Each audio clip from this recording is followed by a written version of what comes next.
On this episode of Beer, Blues, and BS, oh boy, this is a good one. Why? Because we have a VIP. And I know, normally we always have a VIP. You, the audience, you're our VIP. But this one is special. This doesn't happen very often. It doesn't come around all that often. Who is it? I'm not going to ruin that surprise, but it's a good one. And this VIP guest and us are going to have a great time. We're going to chat. We're going to talk about what we've been watching. I'm going to find out what they've been up to. And we're going to talk a little bit about parenting and kids and all of those good things. Are you wondering who this VIP guest is? You should. But trust me, you won't be disappointed. I mean, how could you be disappointed? You're in a good place. Welcome to the show. We got it. We nailed it on that one. It's Howard Blues and V-Mark Kidder. Pour a cold beverage, pull up a seat, enjoy time with friends. Triple B! Well, the Triple B sucks. Okay? Come on. Whatever, man. This is Beer, Blues, and BS. Online at beerbluesbs.com. Good evening, ladies and gentlemen, and welcome to Beer, Blues, and BS, the podcast that sometimes goes international. That's right, I am your host, the living embodiment of Charlie Brown, Howard Blues, here, not with my usual co-host. That's right, Mark Kidder is taking an evening off. More likely we're recording on a night we don't normally do, because I got a special guest. And so, you know, when a guest of this caliber says, hey, I can be on the show, you make it happen, even if it means recording on an off night, you know. So I know you're wondering, who do we get? Who's the big guest? You know, it must be some sort of celebrity. It wouldn't just be Big D, but it is. It's Big D calling in live from an undisclosed location. And so I get to ask him, Big D, how you doing tonight? Well, tonight is actually this morning. I woke up just for you, Kidder. And by that, I mean Howie. See, the trolling starts even earlier when I'm, just barely awake. But, hey. Yep. Maybe, I think we'll have plenty of opportunity over the next few months to dial in with the Gunther and Ludwig Kaiser of internet broadcasting or podcasting. I can't take English right now. But, yep. From parts unknown, here I am. Yeah, and you haven't even been drinking, so, this is going to be an interesting show. But why don't we hop immediately right into everybody's favorite segment on the show, and that is What's on Tap. So, Big D, what you having this morning? This morning, yeah. So, because it is 6 a.m, I am not busting out anything, of the adult nature, of the adult beverage type. But what I do have, little bit of mix, just a little bit of instant protein coffee. Mrs. D gave this to me right before I left. She's like, hey, take this, because I'm never going to drink it. And, I don't blame her. It's not too bad, though. 10 grams of protein for 8-ounce serving. 100% Arabica, natural caffeine, 105 milligrams. It is keto friendly. Okay, and no sugar, which is good for me in the morning, so I don't crash later. 8 ounces of water. It's already pre-mixed, but here's my cup, little rattle, little blender ball in there. This is not the first time I've had this. It's actually pretty tasty. I do enjoy it. So, wow, I wish there was Bailey's in this. But no, unlike a lot of protein-infused beverages, this does not taste like cardboard and sadness. It tastes like regular coffee. It tastes like a regular old iced coffee right now. So Nice. Yeah, can recommend. 4 out of 5. It would have been 5 if it had the Baileys. Yeah, I see. Gotta leave that room for improvement. So, well, while you may be just having a nice morning beverage, I am having an adult beverage. Even though I'm still just getting over this cold that just won't let go. But I'm having from the Summit Brewing Company. It is their Lake Crusher Tangerine. So this is out of St. Paul, Minnesota. So, your homeland. And Sure, don't you know? it's a Kolsch style ale brewed in cannons by Summit Brewing Company of St. Paul, Minnesota. Give me some other info.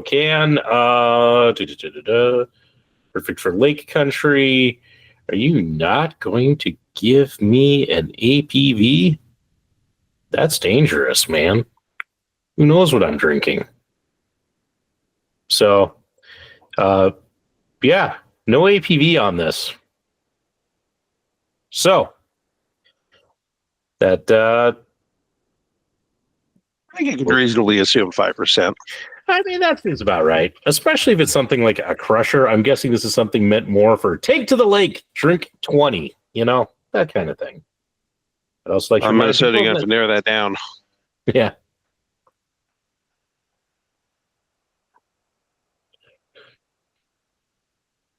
Well, it says tangerine, but I don't taste any orange in it.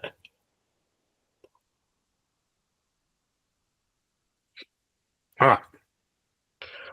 It's not bad, but it to me tastes very, very kind of basic. There's not an orange taste to it, which I would expect, especially when it's Lake Crusher Tangerine. It has a weedy taste to it. On the lighter side, I would guess that you're right, Big D, that's in that 5% range.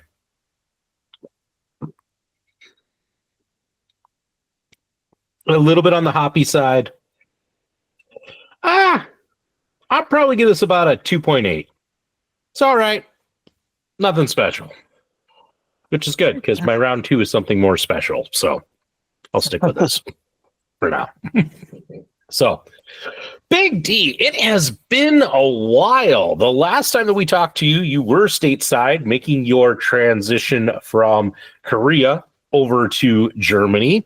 How has life across the Atlantic been for you, good sir? It has been good. It took me 13 years to get back to Germany, and it finally happened. And Mrs. D and I are happy to have a chance to go back. I'm going to try and make it through this assignment without getting a speeding ticket on the Autobahn. And yes, it is possible. It's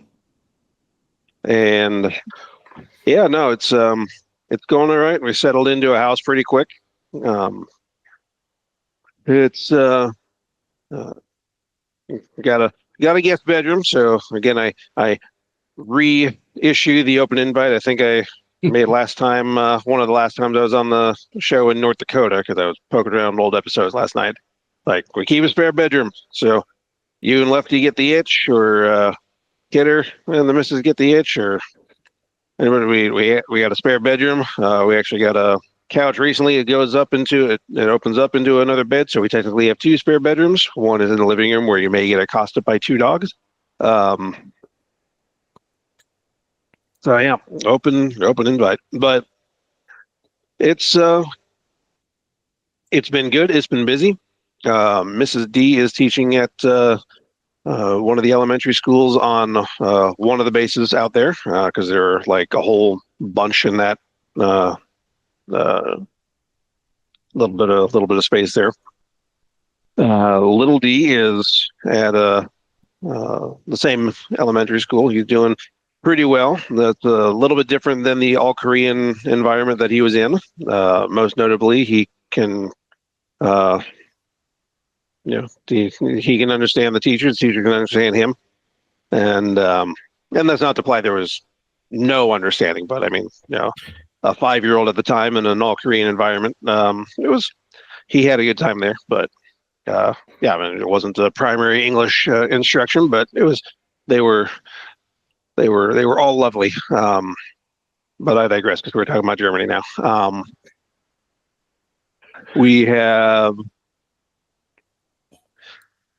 let's see here, had a little bit of car issues recently. Both cars went down right as I was about to leave to come here.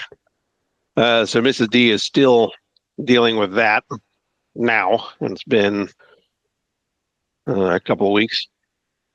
Both cars had,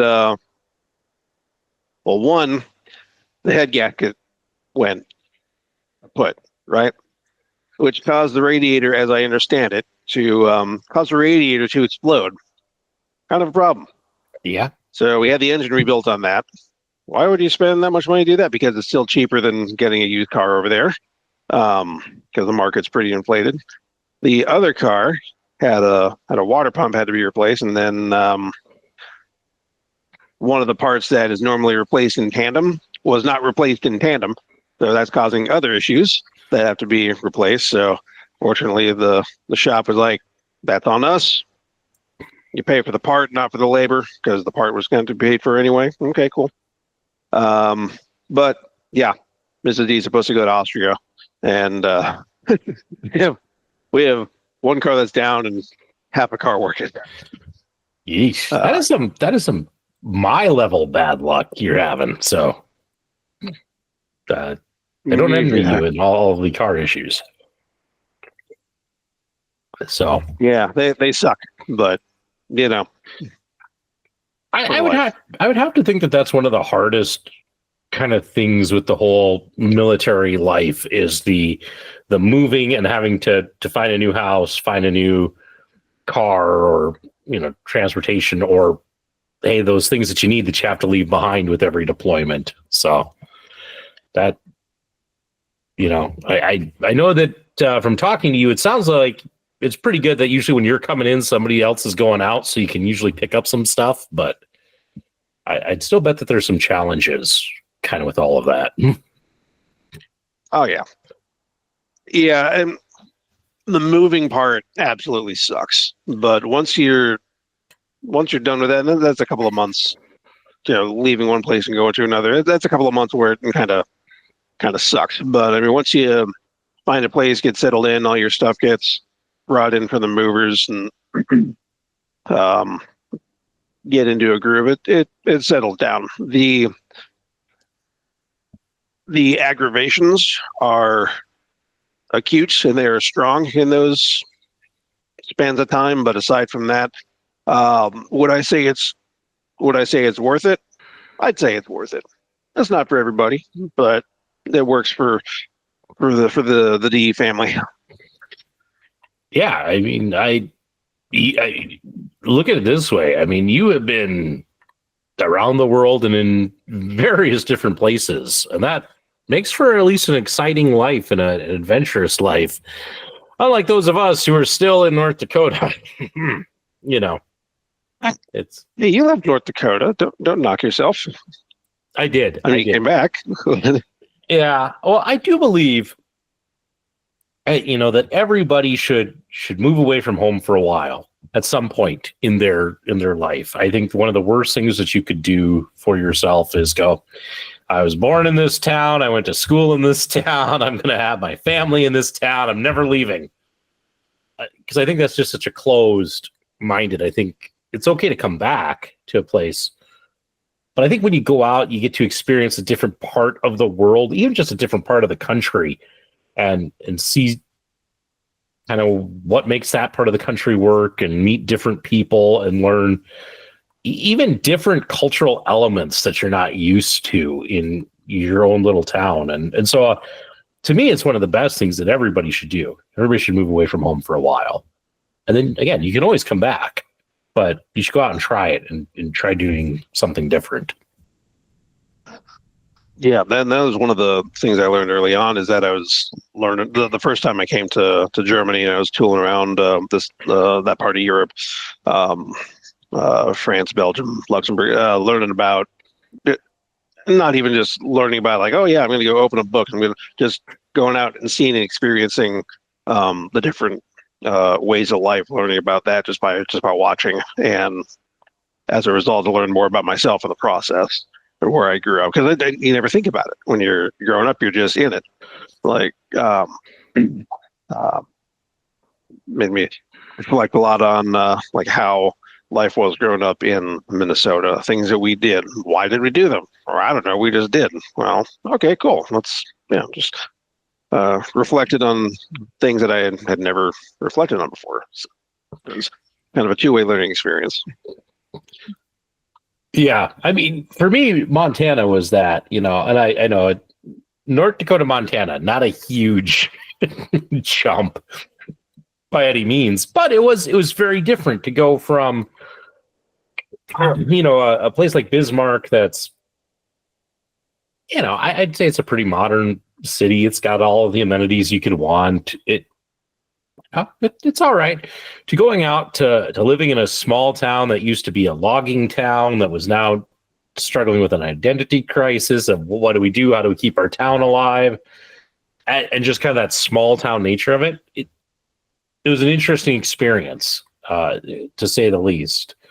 I miss it from time to time. I would love to go back to living in the mountains and almost a carefree life, but now I have kids and an actual job and responsibilities, so it's it's different. I could definitely see you in a flannel shirt with an axe. I mean, you already got the beard for it. It's just like, yeah, I'm Howard Blues. I'm gonna cut some trees down. Yeah, I mean, I think for me it'd be more of like I am more compared to my co-host. I'm the introvert out of the two of us. He is much more of the extrovert and out there and meet you and all that. And if left to my own devices, I'm a pretty reclusive person. So to me, the wilds of Montana in a small town where nobody wants to really deal with you because you're an outsider, it works. It works for me. I don't know that it works for my wife, but it works for me. So, well, it's good to hear that you're doing well and enjoying being back in Germany. At least I assume you are enjoying it. I have found, because I'm originally from South Dakota and from a small town there, and after being gone for 10 years, the last time I went through there, like the way that town has changed is incredible to me. I don't know that I could navigate it as well as I used to when I was a kid. How is it coming back to Germany? Has there been a lot of change? I know you're in a different spot in Germany, but do you feel like it's kind of exactly or close to what it was like when you and the missus were there the first time, or has it changed a lot?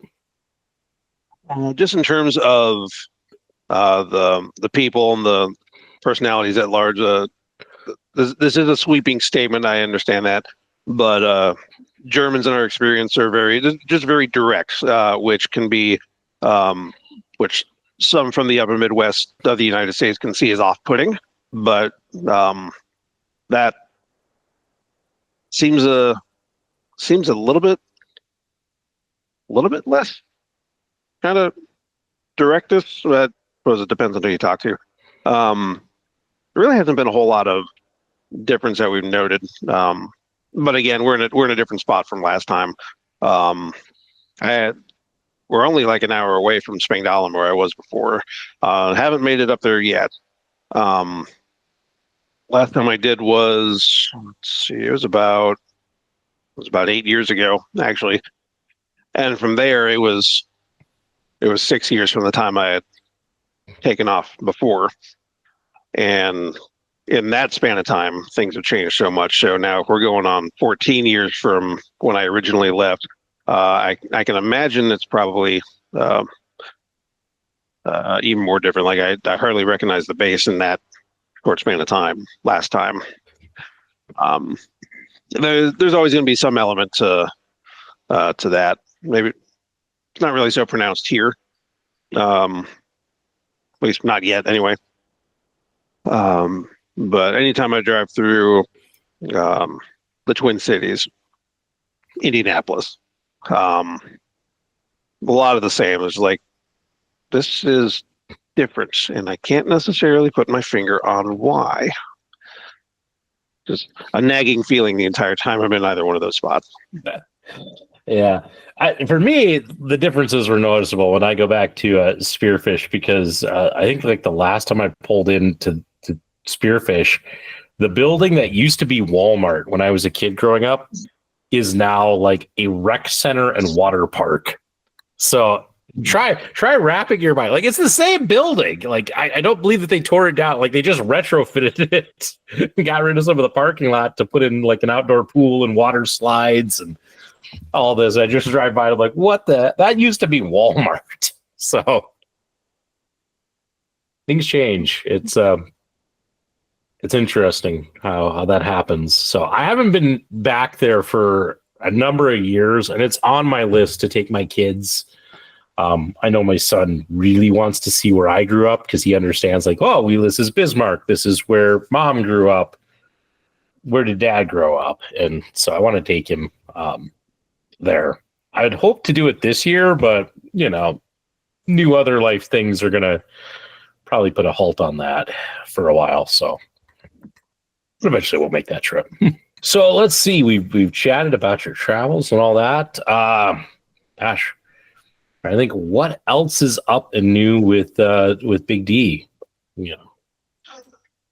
Let's see here. I'm still waking up, but that's not surprising. Still not a morning person. Got it. Well, I stayed up too late last night anyway. Knowing that I was going to do this, I stayed up late anyway, so it's my own fault. This has given me a chance to be in where I am right now for the next few months. I actually have a chance to finish up Star Trek Discovery. So I'm working my way through the last season there. I'm only like 3 episodes in, but I've only been here 4 days. So, after what felt like a long time of traveling to get out here. But yeah, so working through that. Next time I'm on here, I'm sure Kidder will have a few things to say about that. None of them good. Yeah, I'm sure he will be excited to chat Star Trek with you, even if it is Discovery. So I know how much he hates that particular Star Trek. So without the pressure of his opinion, because right now the floor is open. I haven't watched it because it's Star Trek and who cares. But what's your take on Star Trek Discovery? Are you enjoying it? Is it all right? Is it been okay? Like overall, like starting as a prequel and then saying no, F that, and jumping to 800 years in the future. Then I thought it was going to be like, oh, they're going to try and get back. Well, no, they just say screw it and stick around. So I get that they're trying to do new stuff, or that they were trying to do new stuff, because I guess the series is done now. It's not. I don't think it's horrible. I don't know that I would necessarily go out of my way to watch it again.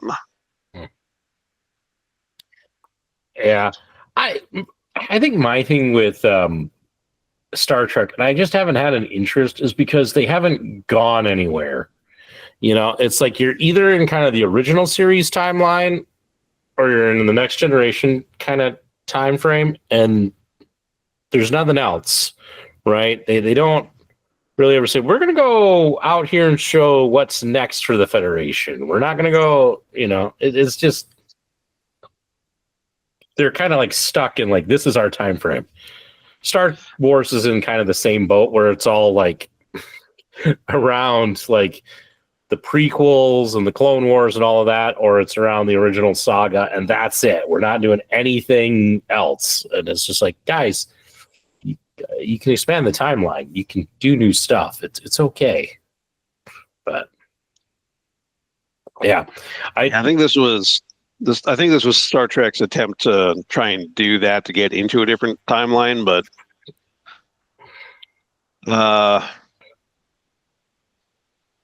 yeah, I get it. They're only 10 episode seasons, but it seems like they omitted a lot of details. But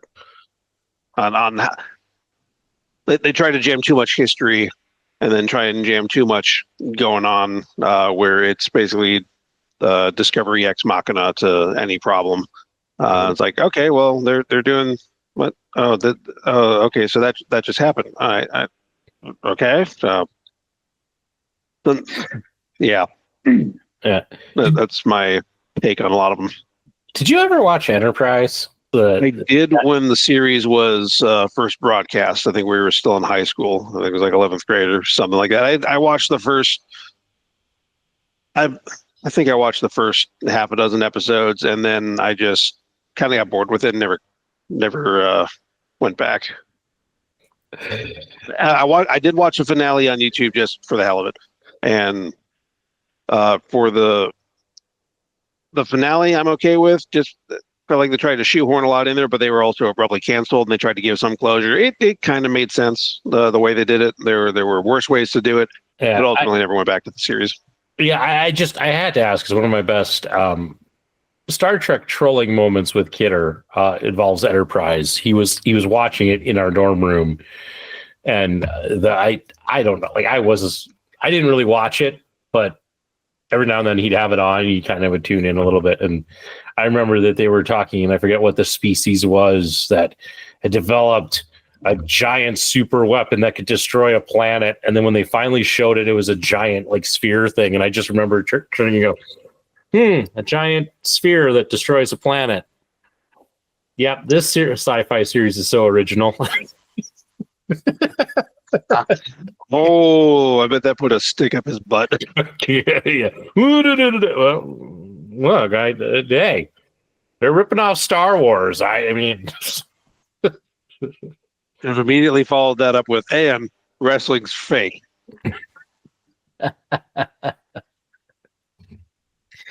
Yeah, I didn't need to mess with him that much, but so you'll be you'll maybe appreciate this. I have finally like officially like introduced my son to wrestling. It just so happens that when we watched the Macy's Thanksgiving Day Parade this year, I didn't want to mess with trying to find a free feed of it, so I just signed up for, I forget which service it was on, Peacock, so NBC, so that we could watch the Macy's Thanksgiving Day Parade. And because of that, I could watch the Royal Rumble. And so when the Royal Rumble came on, I'm like, I'm going to watch this, and I let Junior watch it too. And so now he's really into wrestling, and it's great. Although, pro tip for anybody who wishes to introduce their kid to professional wrestling: don't start with a pay-per-view like the Royal Rumble, because I've had to try to explain like how an actual match works to him, because after he watched that, he assumed that you could just win any match by throwing somebody over the top rope. So we've watched Monday Night Raw since it's switched to Netflix, and he'll like, somebody will get thrown out of the ring, and he'll go, "Can they get back in?" I'm like, "Yes, buddy, it's not a Royal Rumble. They can get back in." Also on that pay-per-view, they had a 2 out of 3 falls match. So now every match he asks, like, is it 1 pin to win or 2? One, buddy, just 1. But he's enjoying it.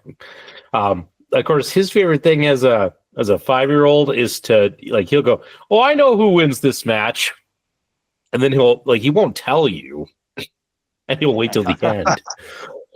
And whoever wins, he's like, "I knew so and so would win." I'm like, "Sure, buddy." You can believe that. So, but it's fun. But I did explain to him right off the get-go when I introduced it to him, not that it was fake, but I just said, these guys are putting on a show. So it looks like they're fighting, and it looks like they're trying to hurt each other, but that's the act. You know, it's just like a movie or a TV show. It's theater. It's, so, but sometimes it's, slightly real and all of that. So he understands. And so I haven't had him like trying to copy moves, or he hasn't been like overly punching, because he understands, like, no, this is they're working together. So like you know when they do a suplex, I'm pointing out like, look, see, the other wrestler is using his hand to brace his, and help his opponent lift him up and drop him. But it's been interesting trying to explain everything to him. Like, you get questions like, is every luchador a high flyer? Is every good guy a high flyer? No. So, have you ever introduced Little D to professional wrestling, or are you're waiting on that one? We're waiting on that. The only introduction that I've had with him is I haven't told him that it's kind of wrestling. We have a lot of roughhousing kind of playtime because he has a lot of he's very sensory seeking, so that involves a lot of pillow fights. But also on one of our spare beds, I just pick him up and I just toss him and they'll let him scoop him. So I'll do some basic moves there. Like he's a big fan of the power bomb. What else do I do? Power bomb, Death Valley Driver. I think those are the two big ones because those are the two that I can always do safely. So I'm like paranoid about not doing something totally off the wall. I think the most daring I've gotten might have been the fisherman suplex, but that's because there's no doubt that I can keep his body contained while he goes up and over. But basically, that's about it. I mean, nothing wrong with it.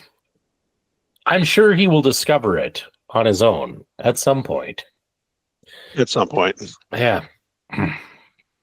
And then, you'll get to break out the tapes and show him, your matches from back in the day. Yeah, there aren't that many of those.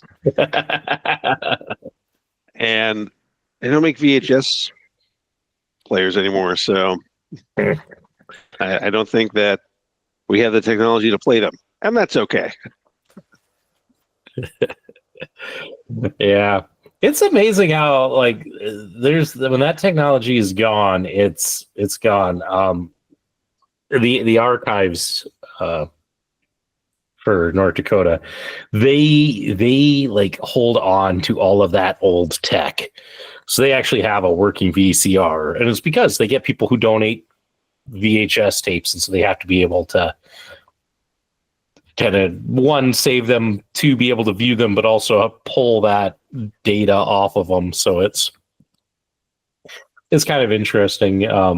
They also talk a lot about how they're not sure what records are going to look like in the future, because now, I'm sure when you were growing up, when I was growing up, our parents had photo albums. You'd take your film, you get developed, and then you put the pictures in a photo album. And a lot of those sorts of things we get at archives. But now everybody takes their, pictures on a phone, and then they load them to Facebook or, some other photo sharing, service. And we kind of wonder, how are people ever going to share those, things in the future? And how are we going to document, in this case, North Dakotans, kind of once you get into this digital age? So it's kind of an interesting thing to think about. So, but no. Well, I'm glad to hear that you're doing well, and Germany is treating you well. It's good. You haven't been on for a while, and that's all right. Although you keep showing up in behind the curtains, so yeah, I gotta make my presence known there, along with the that video I sent you, which I don't know if it's gonna make behind the curtain, but where I just hand down for my dramatic entrance. The Big D Business Center has relocated and give the eyebrow just for the hell of it. So yeah. It was actually on last week's episode, which was actually the 4-year anniversary show. So we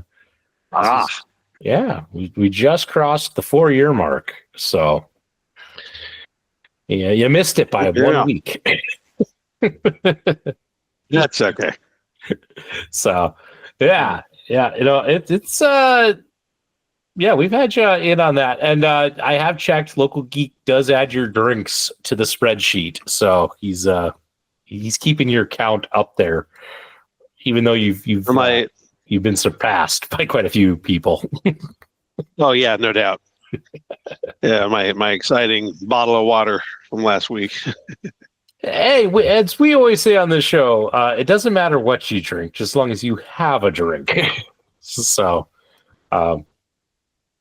we've had quite a few people who have been on the show who they don't drink. Most notably was like Clinton Cunanan from Another Lost Year when he's on. He hasn't drank in years. And so he always feels weird. Like the last time he was on, he's like, "Oh, all right, I forgot how much you guys talk about what beer you're drinking and all of that." He goes, "I'm just having water." It's like, it's all right, you know. Sometimes we have to have those non-alcoholic drinks on here. We just tell you to pour a drink. We don't say what it has to be, but yeah. It's been interesting. You've missed some interesting times. We've brought back segments. The dad jokes of the week have returned because I found the book. Kidder hates that absolutely. We have a new segment. If you are able to join us, I'll just prep you now. We turned our old segment, Howard's Hot Takes, into we changed the format of it. So now I use AI to create questions based on a topic. And then we do kind of rapid fire, give an answer to these things. And hopefully it elicits some sort of quick fire response that may or may not be controversial. It's fun. A couple episodes ago, Doc, who is new to the show, I don't know if you remember Curtis from our UND days. So I watched the episode that aired within an episode or two that aired in the past couple of weeks. I saw him on there. I'm like, looks very familiar. I know that we met during our time at UND, but I don't think I think it was like a couple of lunches with the whole group of people. I think that was the extent of it. Yeah. Anyway, Curtis and Kidder got into it because Kidder claimed that McDonald's has the best fries, but only if you ask for them without salt. And that led to an interesting debate about it. How do you feel about unsalted McDonald's French fries? I have no desire to eat cardboard. The salt is I'm sure they have their own natural potatoey flavor, but it's very, very, very bland without the salt. Yeah, need the right amount of salt, let's be honest, but without any salt at all, no. Nah. Yeah. Yeah, and Kidder's done that as long as I've known him, is ask for fries without salt. In fact, if I recall, he used to have a thing where, if he did get once he did get the fries, he would shake them to try and shake the salt off of them. I don't know why. I mean, all things in moderation. It's not like you want to eat a bunch of salt, but I think for McDonald's French fries, it's kind of a must. So you've missed some interesting things, but good to hear that you're actually watching the show. So that's good. Every now and then, Kidder takes a dig at you. So good luck finding those. Yeah, I mean those are. I mean that's probably pretty universal. Take a stab at Big D whenever he's not here to defend himself. That's okay. It's all in good fun. Yeah, I did. Oh, go ahead. Well, I was just going to say, last night I stumbled upon one of the last episodes that we did when I was living in Grand Forks. And it was, and I only noticed one of the last ones because that UND flag that I had behind me was gone, so it was already packed up and moved. And it was the one where I had the orange juice.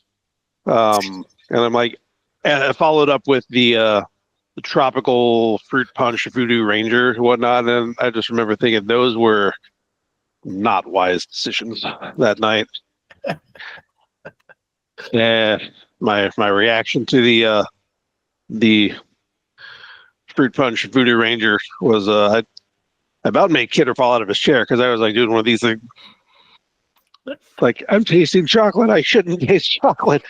Like, yeah. Things that I wish I could forget. Yeah, as instead they're recorded forever. Right.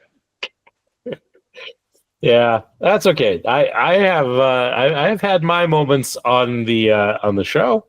The most recent one was we had one where it's funny. If you need a good episode, just because it's amazing, like the foreshadowing that happened.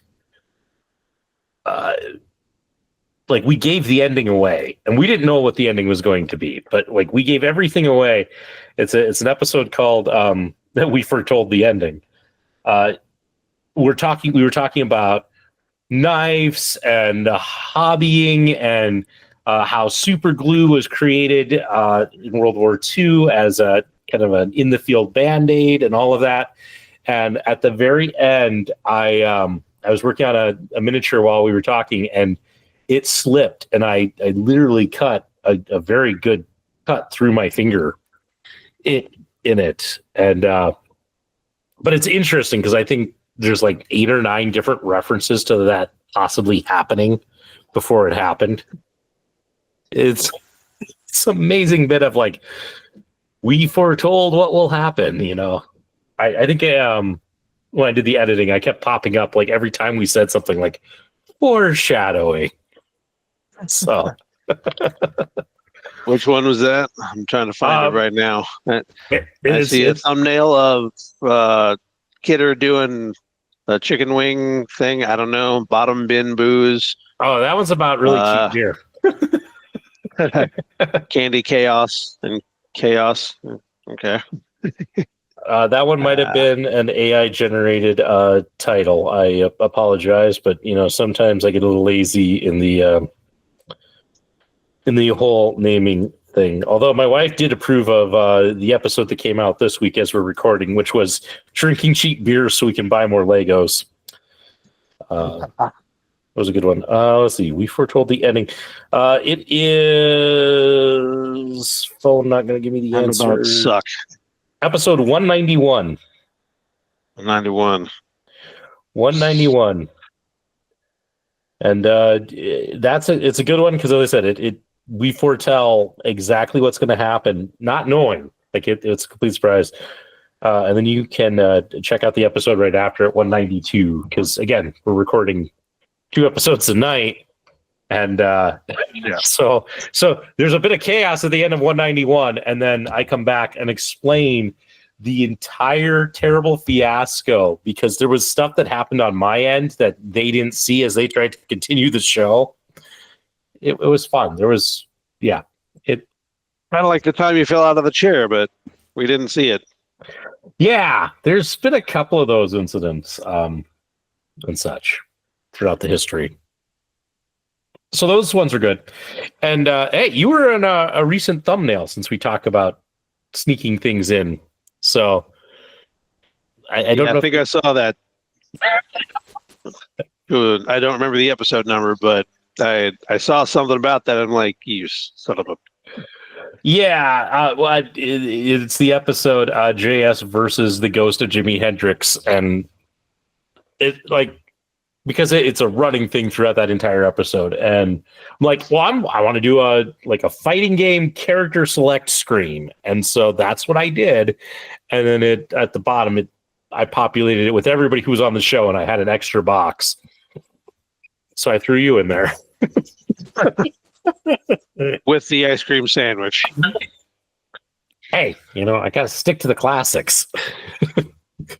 Yeah, also on that episode I stumbled upon last night, I was describing the BCG, the really classes that we had to get issued. Sorry, future Howard. And then, of course, you take a picture of me with the ice cream sandwich, and you put the glasses on over it.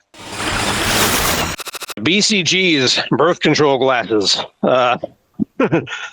These are actually not too bad, but the BCGs when I came in, imagine these as square, a little bit more narrow set, and all brown, like translucent brown. Why are they called BCGs, birth control glasses? Because ain't nobody get in bed with you when you have those on. Find a picture and tell me I'm wrong. Howard, the editor's already painted them on your face, so. Howard, the editor, went out, found a picture, cut it out, and yes, put it over your face. No, you didn't. It's the same picture of you eating an ice cream sandwich. That's a 2-for-1 joke.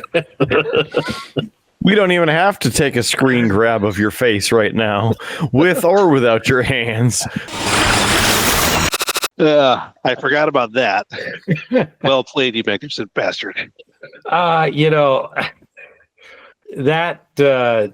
happens. Sometimes I do troll back. But it's in the editing. So yeah, it's like I get like the final word in every argument on this show because I get to edit it. So I take out the stuff today. I did go well, or I put my own things in it. That's it. One of the last episodes that happened. Kidder flipped off the camera and tried to get away with it, and then Kyle did it, and then they, Kidder's like, well, we'll just cut this part out, so you won't see it. I'm like, no, except now you mentioned it, so since you referenced it, it's got to be in the episode. So now I have to put it in. Now I have to figure out how to cover it, and they were laughing about flipping it off, and I said, you just have to remember, I have AI tech now, so I just can use AI to generate foam fingers with embarrassing things on them. So, yeah, it's been fun. AI has made editing the show fun in so many ways. But that was up all the doors of creativity. It really. I never thought of that. Yeah. I'm going to jump to everybody's second favorite segment on the show, and that is What's on Tap, Round 2, Drink. I see that you're still drinking away at your coffee. Almost gone. Kudos. I'm having something that kind of is like coffee, and if I could, I would drink it every day like I drink coffee, but it's from the Kettle House Brewing Company. It's a can of Cold Smoke Scotch Ale, 6.5% alcohol by volume. My favorite beer of all time. The local geek made a trip to Montana, and before he went, he said, "Hey, want me to bring you back some Cold Smoke?" I said, "Yes, just tell me how much, good sir." And so he brought me back a whole pack of Cold Smoke. Best $20 I ever spent lately. Oh yeah, that is good stuff. And anybody, it's been a while since we've had one on the show, but if you need a rating, it's a 5 out of 5. It is my favorite beer of all time. It's got great chocolatey notes. Oh, amazing. So that's how I'm finishing my night, with a nice Cold Smoke. Yeah, you've missed some good shenanigans, so you'll have to get caught up, during your long time away from the family. You can watch all the hours of Beer, Blues, and BS. Yeah, poking around here and there. I feel like anything I watch on YouTube, I have to watch it 1.5 or double speed, just because I got kind of a backlog to get through. So I tried that with I forget which episode it was, but watching you and Kidder go at it at double speed was pretty something to behold. I can believe that. I could totally believe that. Yeah, I bet that's like two chipmunks just arguing.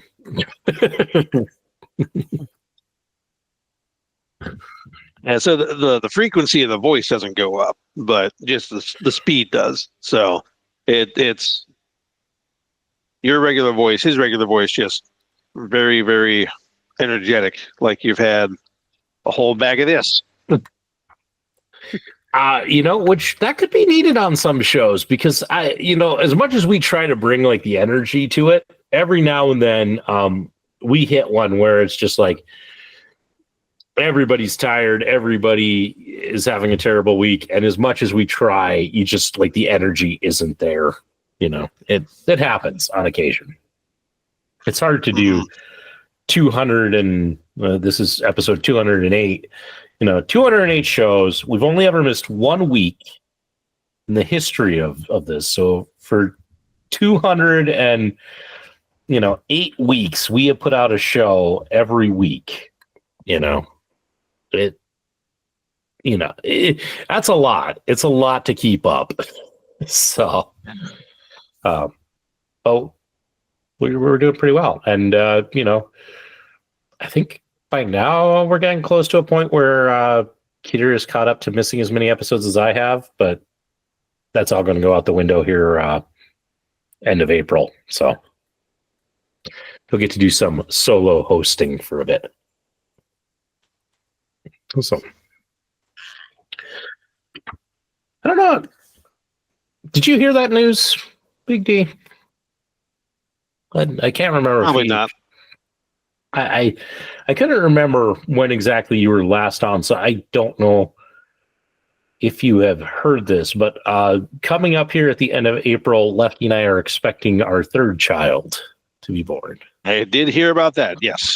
Yeah, so I'll be taking a hiatus from the show just because, when you get into that whole new kid entered into everything else, there's actually quite a bit to stuff to like figure out like how that routine works and get everybody adjusted to it. And so I'm just going to take a break from the show just so that I can focus on family, and then I'll come back. So I'll be gone for a month, so Kidder will have to run everything except the editing.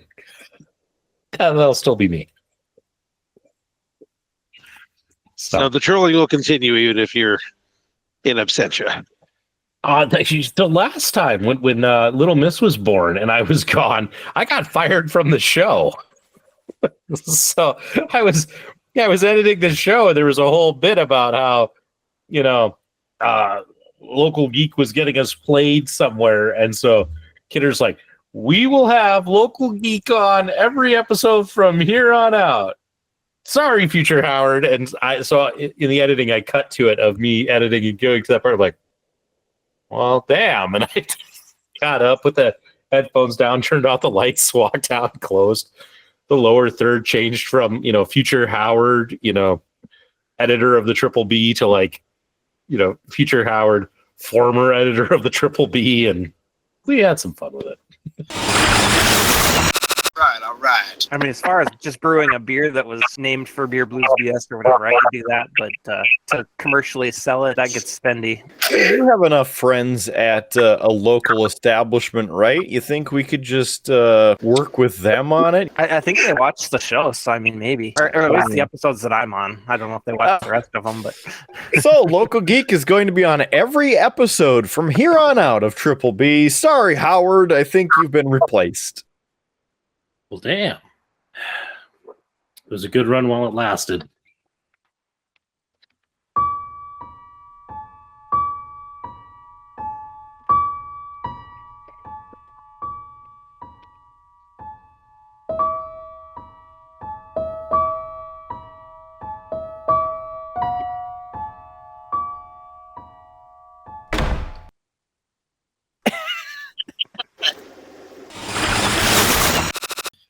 I played like sad, like Hulk walking away music. That's it, man. It was good. There's a short of it out there on YouTube somewhere. Yeah, I remember seeing that. That was pretty good. Kidder got you, and then you got him right back. So I'm just gonna, what's on tap around here? I'm just gonna make another one of these. Call it good. Sounds good. Sounds good. A second shot of coffee for the day. Mm-hmm. And there is a coffee shop that's like a 3-minute walk from my room. I might go avail myself of their services in a little bit here. How much coffee So do you one of drink? how much coffee do I drink? Well, at my office in Germany, I usually go through a pot in the morning. That's usually where it stops. I usually have about a pot. I got a coffee pot right in my office. Apart from that, having been a prior cardiac patient, gotta be mindful of such.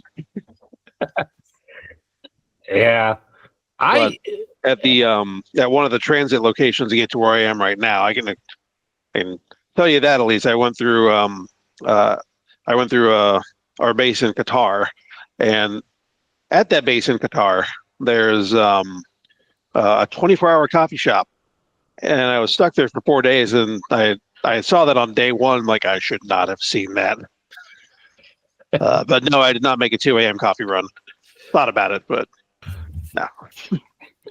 Yeah. I'm much more of a, like, I usually make enough coffee to fill my travel mug at the beginning of the day. And then if it's been a rough night, I usually pick up just a cold coffee at the gas station on my way into work. So, because I don't know about you, when it comes to coffee, I like my coffee about lukewarm. I don't like it piping hot.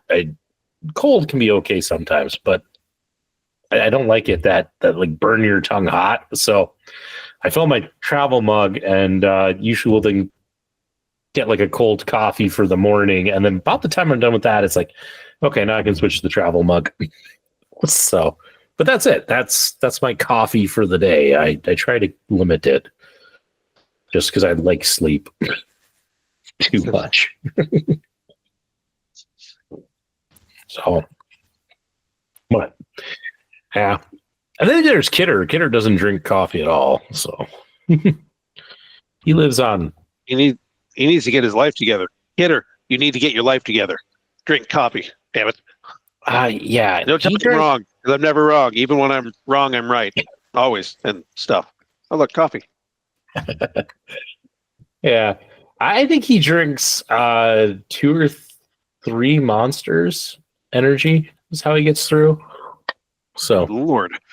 yeah. It's I don't know how he does that. I did that for a little bit. That was after Little Miss, when I was living out in Medora for a bit. I got on to drinking Monster and started as 1 a day, and then it got to about 2 a day, and then I was like, this is too much. And about last June, I went cold turkey. I just cut myself off of all of that, of all the high energy drinks, all soda, and just went to really water, the occasional bit of coffee, and Body Armor Powerade, and that's it. I got off of all the sodas and such, so, which I've done in the past. We'll see if that continues once the baby is here, but I'm hoping to keep it at a lull. So, and it's interesting. My wife doesn't drink soda. Now, I don't really drink soda. My kids really don't drink soda. In fact, my wife spoiled them by buying it was a strawberry soda. Just one night, just like, hey, let's have some fun. It's a Friday night, and both kids complained about the bubbly carbonation thing. They're like, this feels weird on my tongue. I don't like it. I'm like, that's not a bad thing if you don't have that habit. So, yeah. Nothing wrong with Also, it. we've gotten little D to that is we'll get the bubbly water. That's about as close as we've gotten little D to it. He goes off and on like I love bubbly water. It all depends on which way the wind blows and what letter the day ends in. Yeah, he'll go back and forth, but bubbly water is where it's at. Yeah, nah, my kids, like, if we are stopping at a gas station and I'm like, okay, if you guys are really good, you can go, you can come in with me and we'll get a treat. Like, they pick fruit juice as their treat. Like, they walk past all of the like candy and like, there's these Good to Grow juice. I don't know if you're familiar with them. They're a bottle about yay big, but they have a topper on them that usually has a cartoon character, like as part of the straw. We have like 100 of these characters now, but they're in a nice spill-proof bottle, so you don't feel bad taking it in the car. But it's all sugar-free juice. My kids love these things. That's what they go for. Like, they just beeline past the candy to go back to where the juice is, and they're busy selecting their character. And I'm like, cool. You do that. That's great. I'm glad for that. That and the fact that they're outdoor kids. That's fun. So, yeah, that's good. Get them out there, fresh air, run around. oh yeah, they love it. In fact, it's one of my projects this summer. Is I got to fence in our backyard so then they could just play out there whenever they'd like. That's it. It's one of my goals. Because the owner who owned it before me, he fenced it like 90% of the way around the backyard, but he left. Oh yeah, I remember. Yeah, he left the one side open, and it's like, Junior's pretty good. He knows better than to like. He knows like, okay, if we're in the backyard, we're supposed to stick to the backyard. Little Miss, she's no fear. If he wasn't out there, she would so totally run around the house and be gone. So, she is a character. Someday, Big D, when you come back to the States, you'll have to meet her. Hopefully, she'll still be as spunky, but she is sassy as all get out. And I think I met her briefly, but I think she was just barely talking. That would have been 2023 when I was passing through on the way to Korea when I popped by. Yeah, she was only a year old now.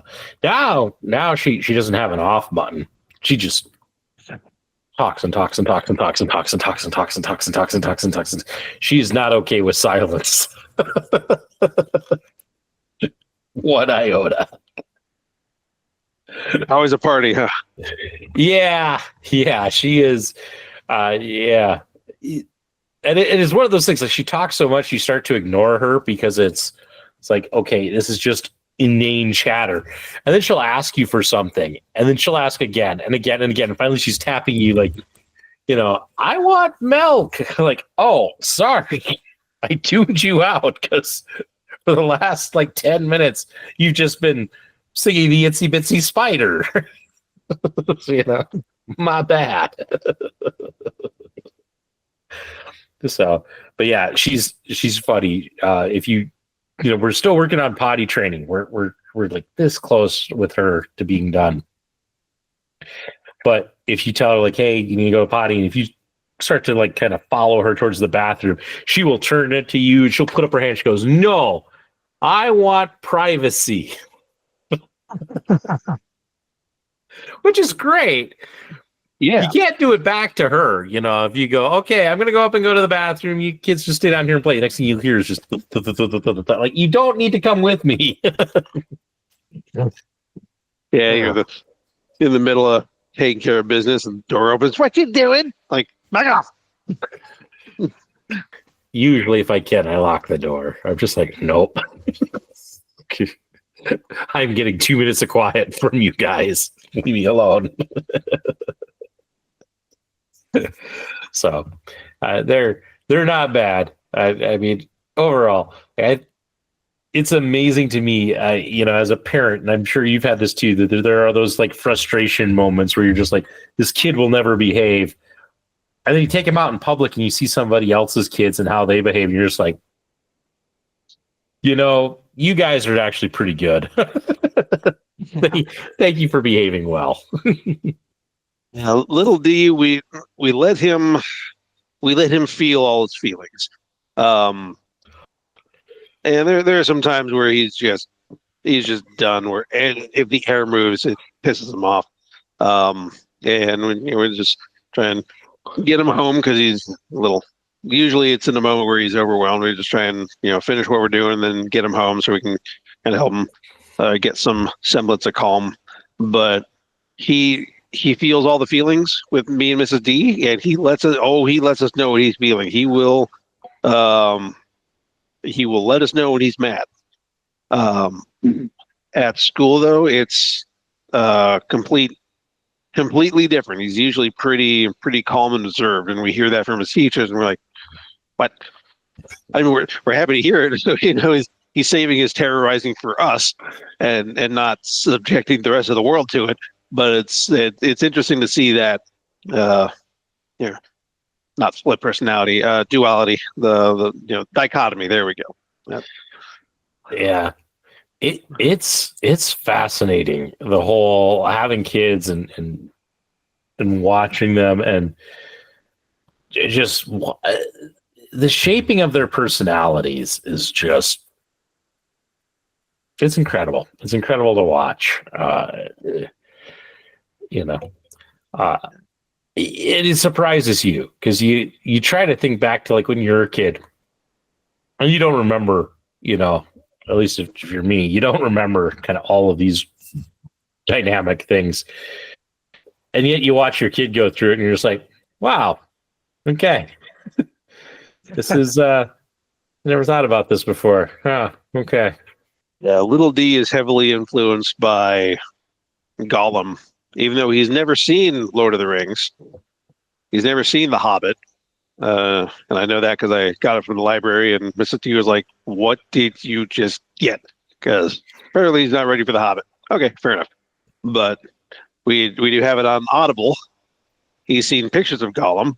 I don't remember where he first saw it, but then he was like, "Who's Gollum?" And we're going through the character. Well, now he will do the Gollum voice at the most inopportune time. Usually the most embarrassing times for me and Mrs. D. We're out in public, getting groceries, and the nice German attendant at the or the cashier, and we're talking. Then all of a sudden he'd be like what the? He'll quote Hobbit. He will sing different songs from, because we got the soundtrack both from the movie The Hobbit or then Lord of the Rings, but also the renditions done by one Peter Hollins. Because nothing wrong with the music, and he will start to adopt those songs. He'll just start singing "Far Over the Misty Mountains Cold," but he will throw in completely different random things instead. Usually the names of our dogs. The Far Over the Misty Mountains Dakota, to Dungeons Deep in Taverns Molly. Like, what? Just all over the place. And he'll go on for 45 minutes without a break. Which, on the one hand, it's like, this is weird. On the other hand, he's entertained. Let's go. Yeah, we, me and Junior have actually been reading The Hobbit. Which some people might say, yeah, 4 or 5 year old, he's a bit young for it, but he actually has done pretty well with it. But I did the Gollum voice for Gollum, which I think he thought was funny in the sense of, one of my just own personal tics, I hate stuff on my hands. Like, I hated when my dad asked me to help him work on cars because you get oil or grease on your hands and it would drive me nuts. I'm the same way with lotion. I can't ever do lotion on my hands. It just bugs me. And so it used to be like after bath time, my wife would put nighttime lotion on the kids, and my job was to hold them still while she was doing that. And lotion would get on me, and I did that. Oh, the burn sauce, the lotion burn. And they always thought it was funny.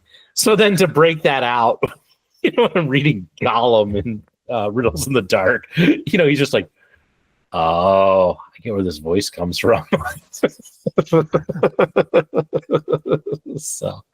Well, if you need a break, you can get it on Audible. It's narrated by Andy Serkis himself, and he, might save your throat a little bit of pain if you need to take a break. Yeah, we're almost done. We're to Smog, so it's he's been taking a break from it. So I let him choose if he wants to read that or one of his other stories at night. So. We'll see. The next thing, once we finish The Hobbit, I didn't know what I was going to go to because we already did all of the Chronicles of Narnia, and he loved those. The next thing that I have in the line I'm working on for him, he's got a thing right now for pirates. So I thanks to AI, gotta love AI. I've been using AI to help me rewrite the classic Japanese manga One Piece for an appropriate age for him. And then I've been going in and getting like screenshots from the anime and putting it together so it's like a kid's like picture book of One Piece. So something I've been doing just kind of like on my lunch break. It's working on it. And I'm hoping that I have a couple of chapters ready for him when we finish The Hobbit. But he's been big on pirates, so I think he's going to enjoy the story of Monkey D. Luffy and that. But I have to say, AI has done a wonderful job with it because when I put I'm trying to write One Piece for a 5-year-old, it took like one of the fights and just put and Luffy bops the evil pirate on the head, and I'm just like, that works. So I don't know how familiar you are with One Piece. So Not. Yeah, it's an interesting. It's like the longest manga in the world. It's like they're on year 27 of writing it. So Man. Yeah, and it's like one whole story, and it's this just big long epic story, and it's pretty good. I started watching the anime a couple of years ago now, just as kept seeing things for it. I'm like, what is this, and is it any good? And I'm only on episode 383. That's over 1,000 episodes on the anime. Now, is it characters' age as they normally would in real life, or is it like The Simpsons where they are perpetually in 5th grade?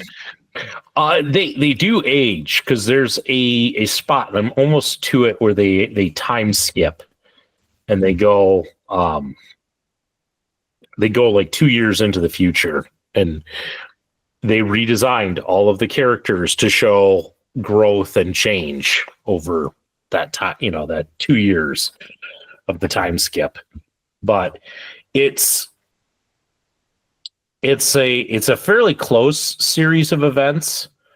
And the one thing I will knock the anime on is sometimes they do a little too much recapping, where you're just like, yeah, I saw this just the last episode. You don't need to replay this part. I got it. I remember that this happened.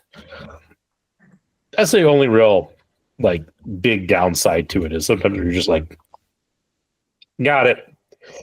That happened. Cool. Move on.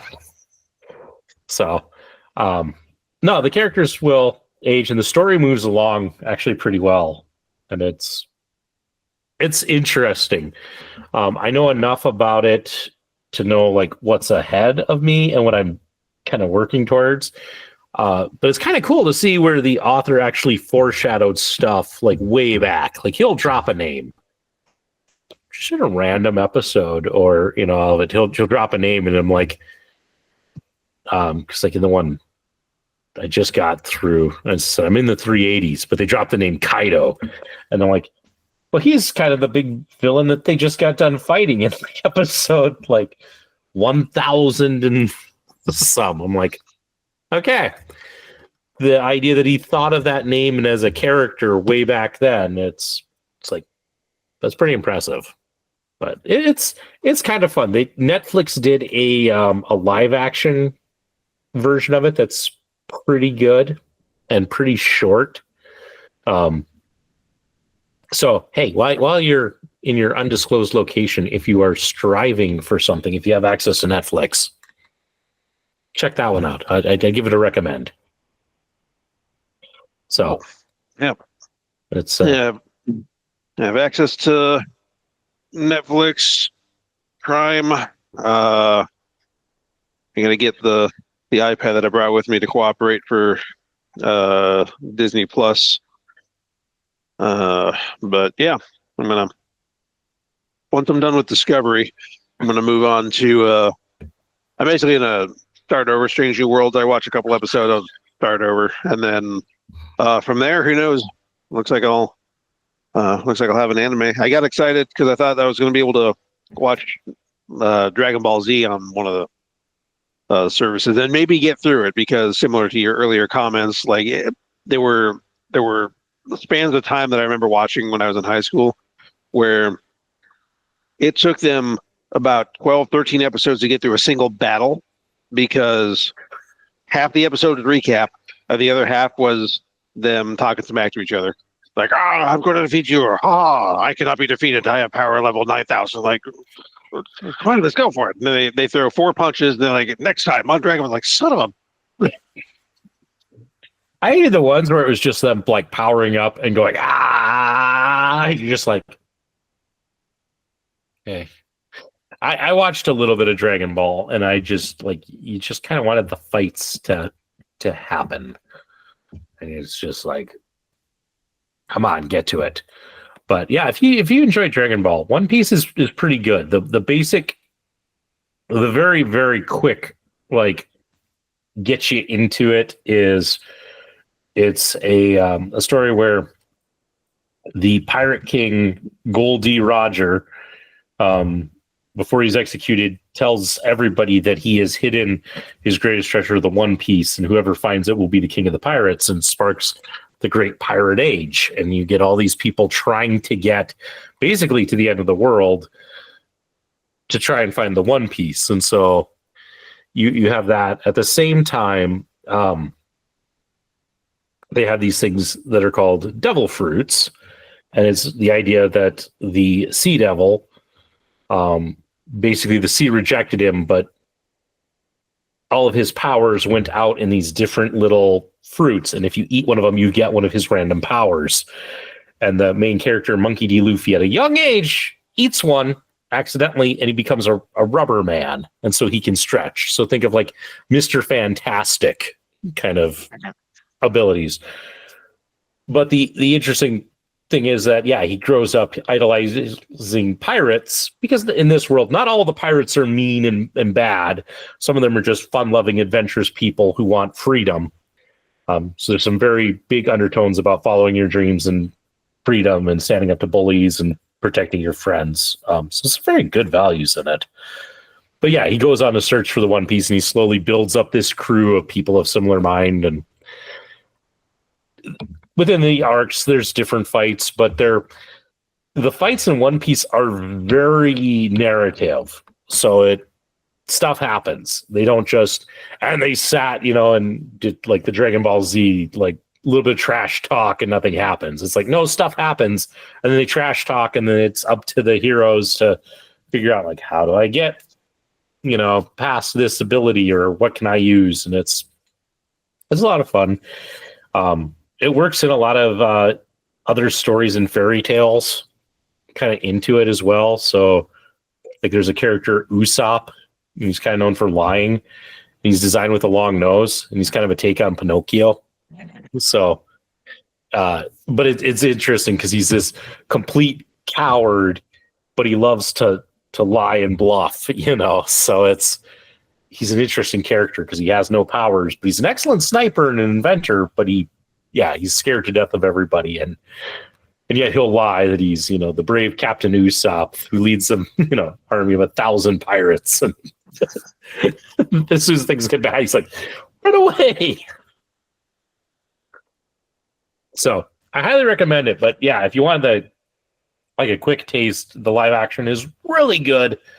It changes some things, mostly because they didn't have the budget to do some of the there are some massive battles where it's hundreds of people fighting at times. It's they don't have the budget for that. So they had to rework the stories for what they could afford. But the anime is great. And I highly recommend it if you enjoy anime and haven't watched it. As I said, you have 1,000 episodes, so jump in somewhere. Yeah. So it's good. I enjoy it. That's kind of it's been my guilty pleasure watch, in the evenings, watch an episode or two, and it's fun. So highly recommend. But yeah. So No. always better recommended. But Big D, we've been talking for quite a while. It's time we wrap this show up. And because Kidder's not here, I get to do the cheap plugs. So we'll see how I do. I only get to do these every once in a while. So let's hit it good and hard and start with our home in cyberspace. So if you've enjoyed this, you can of course find out more about the show or all of our links to everything that I'm about to tell you about at our home in cyberspace. And that is beerbluesbs.com. We have all of the links to everything that you could possibly want to know, plus our merch store. Because yes, we have merch. Doesn't everybody have merch? Big D even has merch. That said, none of the merch that we sell that involves Big D is probably approved by Big D. It is mostly an attempt to troll him, but hey, it's there. So if you've enjoyed this episode and been a fan of Big D, go buy some Big D merch. It's all good, and we'd appreciate it. You could also support us over on Streamlabs. We've got an account over there where you can actually donate to the show, which is great. It helps us keep the lights on, and we appreciate it. And all the money we make there, we put right back into the show because, hey, running a podcast these days, not as cheap as people might think. So there's that. I said that you can find a lot about us. One place to look for us is on our Facebook page. We're also on Instagram. So check out Beer, Blues, and BS at those places. Sometimes we post little extra things or other little tidbits or what we're up to. Kidder sometimes goes to concerts and puts stuff up there. So check it out if you're into the whole social media. If you want to see the video version of the show where you can see our live faces and our live reactions to things, check us out on YouTube. If you are traveling and, hey, you know what, we're getting close to summer and the travel season, you might want to take us with. And you can. We're on every audio podcasting service out there. So make sure, whether it is Spotify, Player FM, Google Podcasts, Amazon Podcasts, YouTube Podcasts, any of those podcast services, you can find Beer, Blues, and BS and take us with you. Trust me, we'll help keep you entertained as the miles go by. I will get through this. I swear. Hang in there, lungs. Besides the audio podcast, you can find all sorts of other things, whether it's Kidder's awesomely curated player list over on Spotify. You'll find that. Sometimes we stream on Twitch. And hey, every now and then, I have a second channel. That's right. I'm going to basically, promote this because Kidder's not here. But yes, I started my own channel. If you like all of the hobby stuff I do on the show, you can check that one out too. Just look for Howard's Cave of Wonder. It's my vlog about the hobby life. So check it out, and watch some of my hobby shenanigans over there. Because even though I like to think I'm a hobby professional, it doesn't always work out, like trying to get through these cheap plugs.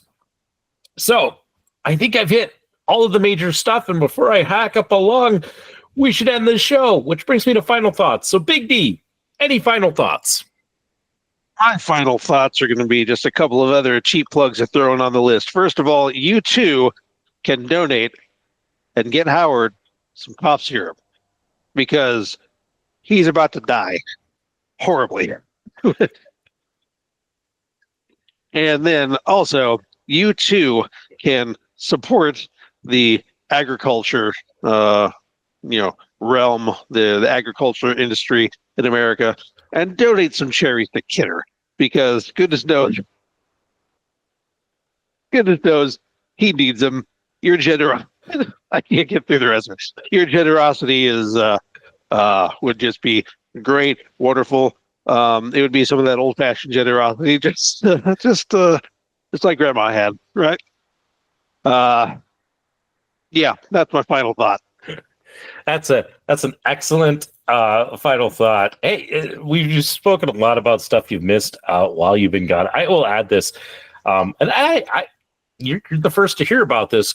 We made a joke about one of our regular guests, J.S. Gunslinger, likes to give kind of very wisdom-like advice, and I kind of said, hey, we should start writing this down to make a book.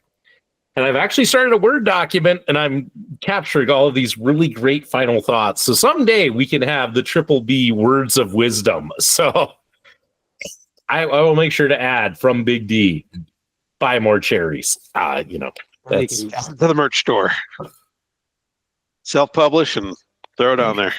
Yeah. So hey, look for that in a future, product because if somebody can write this book, we can try our best on that. And with that brings us to the end of the show. Thanks for everybody who has tuned in and been a part of this.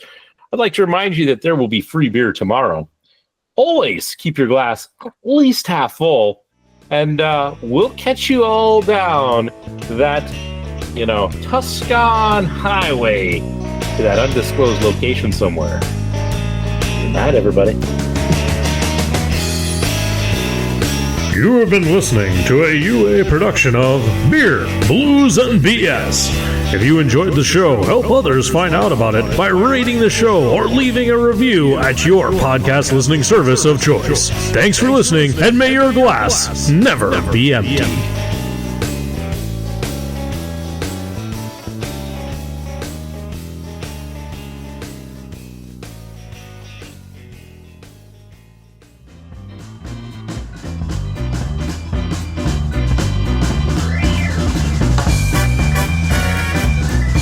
UA Productions presents A Glimpse Behind the Curtain.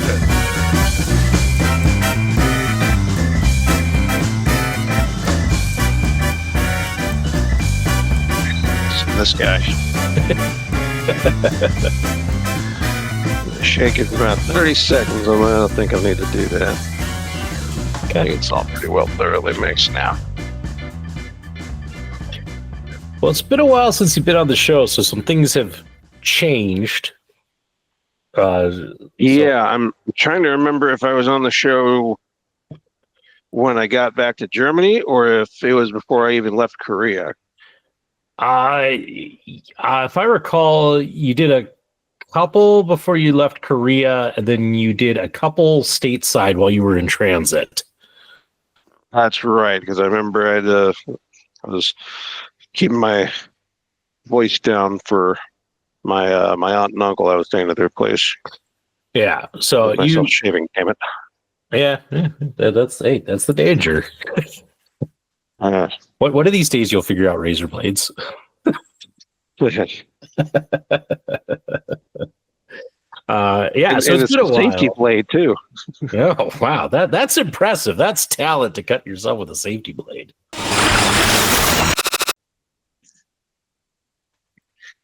All right, you made it through the show. I did not hack up a lung. Woohoo! This is good. I'm on like my 10th cold of the year, and I'm for the most part over it. But when I have to do a lot of talking, it gets a tickle right in the back of my throat, and it won't go away. And it's just like, oh, yeah. There's something going around everywhere. Like I'm I'm on the tail end of one. Mrs. D's dealing with one.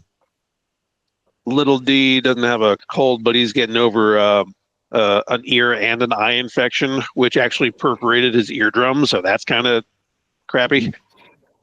Small perforation. He's not feeling too great, but they apparently heal on their own after a couple of weeks. But yeah, he was a little upset about that, although he's more pissed off about the medicine he's got to take because it tastes like crap. So. Yeah. Ooh. No, that's the thing. You hear about it. Like, hey, when you send your kids to school or daycare, they will bring back disease because kids are, little plague machines. And I always heard that. As I said, I am on like my 10th cold of the year. Historically, I usually get like one a year.